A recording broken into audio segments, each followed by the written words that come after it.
What's up, y'all? And this is something I've been on my chest for quite some time. And I think it's about time I release the Kraken. I really don't like these fishermen. I really don't like hunters.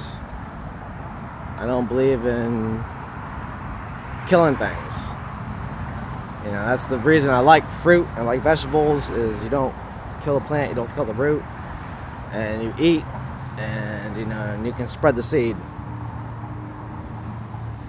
You know, some people say, you know, a lot of people say, I don't believe the Bible, I don't believe in God. I say, you don't believe in the Ten Commandments?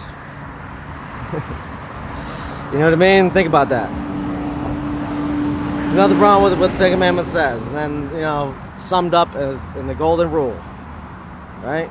Do unto others as you would like them to do to you. And one of the big things for me,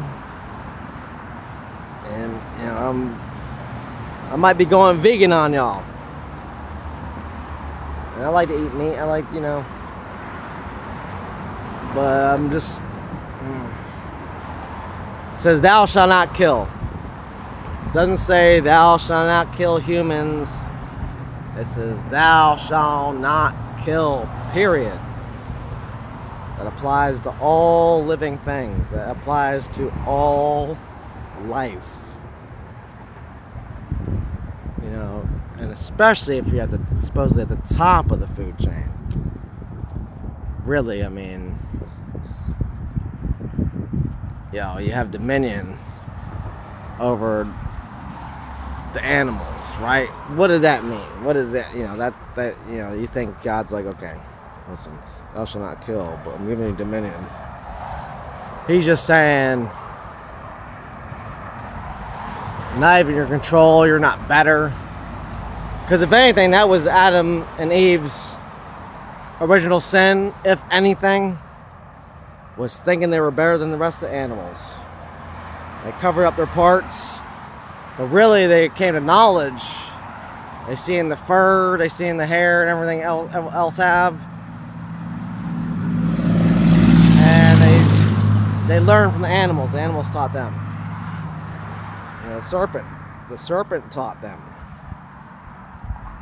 So that's what's going on. So I just, you know, I'm really, I just don't believe in killing things. Is that so bad? Something wrong with that? Imagine you were a chicken, a hog, a lot of motherfuckers. Oh, deer. You know, I'll chop that. You know, I've met these country boys. I know a lot of them. I've seen this guy pull a fish out of the water and cut him in half. They say, oh, well, fish don't have no vertebrae. They don't have no feelings. Bullshit. I met a fisherman one time. This was years ago. And he was hardcore dude. Hardcore dude. I mean, we ended up breaking apart. I mean, he was the toughest motherfucker around the area, you know, on the compound where I was at. I mean, he was a badass motherfucker.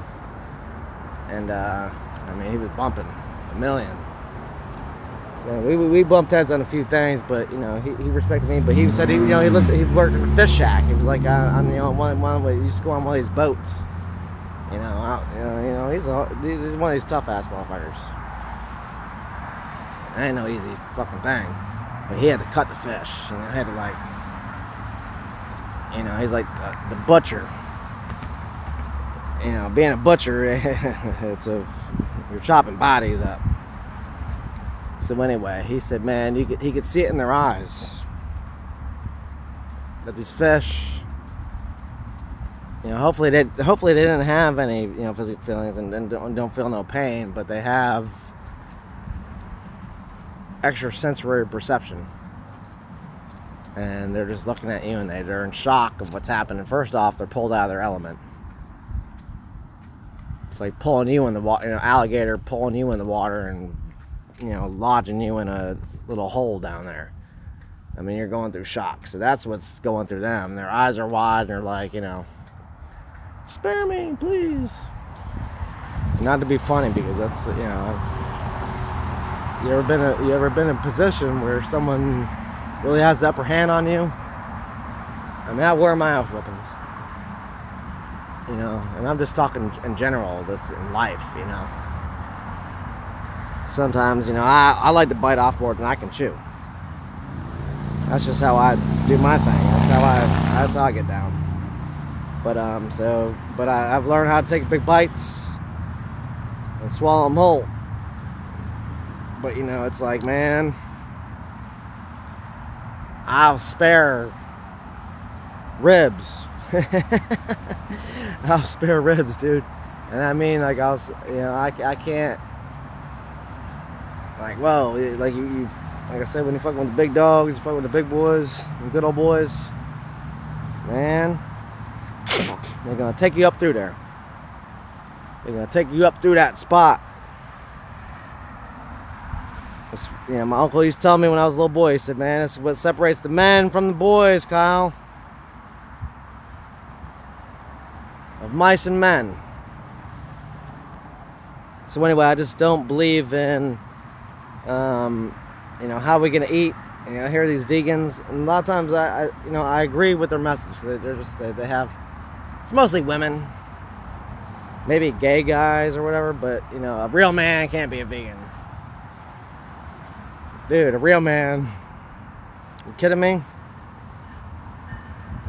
Pythagoras, you know, was like the first communist. He's the one, like, you know, anyway. A real similar philosophy with Christ. I mean, it was Christ of his time. And, you know, he just, you know, he didn't believe in it. He didn't even believe in eating beans. He was saying the beans were our ancestors. Like, you were eating beans. You were in violation. Now, I'm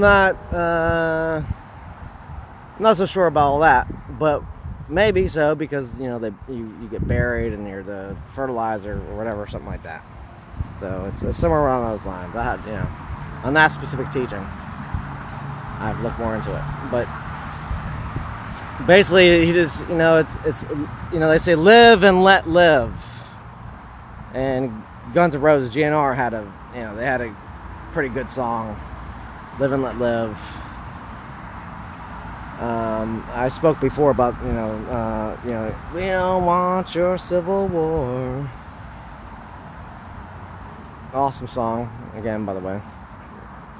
Not my favorite. I thought it was kind of funny when at the end he goes, what's so civil about war anyway? But really,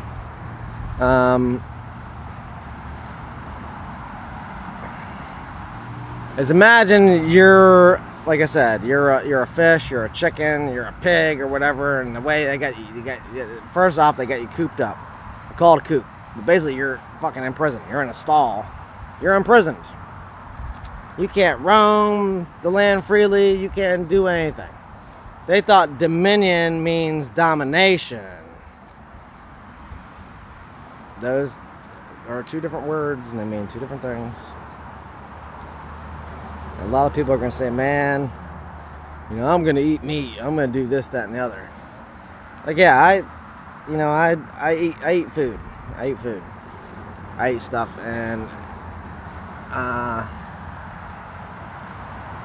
you know, these guys, they want to be this big, you know, Schwarzenegger. We talked about Schwarzenegger before, and he was, this was years, I don't know how many years ago, but he said, you know, he went and did a workout or something. You know, they went at lunch with them, you know, had a little luncheon, talked to him, and they thought he was gonna like go eat this, like, you know, big steak, burgers and all stuff. And they're like, you know, because he just got done at the gym, like, you know, he knows he wants to feed his muscles. And he said, I'm going to go eat a bowl of fruit. Mr. Olympia said he's going to go eat a bowl of fruit after the workout. Let food be your medicine. You know, it's kind of crazy if you think about it. You're eating a dead animal. Like, people see something dead and they're disgusted by it. Dude, you're eating a fucking dead animal. And sometimes it's not even really that fresh. I mean, they package it and they process it such a way where You know, even the food in the free markets, you know, they do something to it. They cool it. They gotta do all this stuff. It's not like a fresh kill like the Japanese would, like eat, you know, catch a fish and eat it right there. You know, that's fresh food, right? And I remember Jay Cutler, not the quarterback. They used to play for Chicago, but Jay Cutler, the bodybuilder, who was Mr. Olympia. It was either him or Kai. Was it Kai?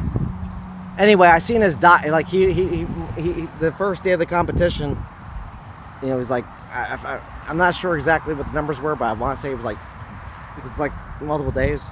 The first day he weighed like 258 pounds, and like the next day he came in, he weighed 269 pounds. The dude gained 11 pounds overnight, and I was like, what the hell? You know, I'm reading this guy, you know, read his Muscle Fitness and stuff back in the day. I said, damn, how did he gain all this weight? So he had to think, like, I read this thing about these guys' diets. And it was like something, dude, it was ridiculous what these people were eating. You know, he was like, you know, they eat like a fucking, you know, like 3 dozen eggs, like 5 pounds of beef, like 5 pounds of fish, you know, a jar of peanut butter. It's insane. You're like, what the hell? How can you even eat all that food? And that's why a lot of these guys, you think it's healthy. In the off season, they're fat. They're real, you know, they're real heavy, and then they cut up and they, you know, different things to, you know, do that to give an appearance, you know, whatever. You know, so it's not healthy. These guys aren't healthy. A lot of these guys, you don't see these guys at 90 years old. You know what I mean? They're not like the rich folks north of Richmond who seem to live to like 100. You know? So anyway, the diet was crazy. I was like, man, that's insane. Not only is it expensive, but I mean, like, that's a lot of eating. I mean, I can't eat that much. I can't eat that much. Not in one shot, not in one day. Like, I eat maybe a pound of food, and I'm like, throughout the day. I don't need, you know, I don't know if I could even eat more than that. I mean, I don't know if my stomach could hold 2 pounds. So this guy's eating like 15 pounds of food. 11 pounds of food, whatever. Gained 11 pounds. So that's insanity. That's insanity. You know, maybe there's some water weight in there too. They use some creatine and filling up. So anyhow, I just want to put that out there. You know, some food for thought. Something to think about. And an addendum, something to add on to that. A lot of times if I do see flesh or an animal or something like that, you know, some type of chicken or something, you know, in the market, I get, you know, because it's you know, everything always has meat in it. There's a lot of things that have animal products in it you don't even know. But I'm like, I don't want to egg them on, but at the same time, I don't want that animal to die in vain. I don't want their flesh to go, you know, someone murdered this animal, this living thing, this God's creation. I don't want that to go to waste. I don't want them to, you know, that food goes bad and they throw it out somewhere. That's even worse. That's like even worse at that point. You know, kill this damn thing. You might as well eat it. And, you know, maybe their energy comes into you and lives through you. And then you get, like, their DNA, or, you know, their cells and stuff like that. Like, you know, a lot of people will share, like, you know, it's like 80% of our DNA with rats, like cows. And, you know, they believe in the holy cow in India. Like, that's where the saying comes, holy cow. So they don't mess with them. Because they're, you know, but here it's like, you know, we do them dirty. We do them dirty as fuck. And that might be, you know, it might really actually be a super intelligent creature. Like, this could be God for real. You don't even know, man. When it comes to animals, Nietzsche said, a man with knowledge is like a man amongst animals. And people thought it was because he was saying, like, oh, well, he had become a man amongst beasts. Like he had become more intelligent. But my interpretation is he had stepped his game up and he was the beast. And now he has become a man amongst animals. Like he's a man amongst God. And he was the animal.